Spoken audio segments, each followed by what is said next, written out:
Today, in this video, I'm gonna explain how to hard reset Samsung Galaxy A34. Turn off your Samsung Galaxy A34 by pressing and holding the volume down plus power buttons simultaneously.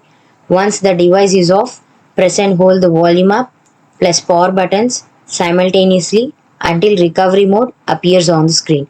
In recovery mode, use the volume buttons to navigate down and select wipe data or factory reset.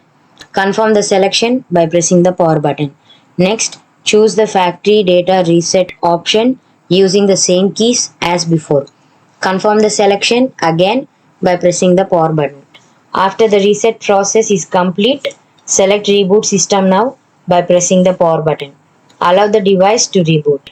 Once the reset is finished, your phone will be restored to its original factory settings. Follow the on-screen instructions to set up your device as if it were brand new. If this video helped you out, please leave a like and comment down below. If this worked for you, thanks for watching.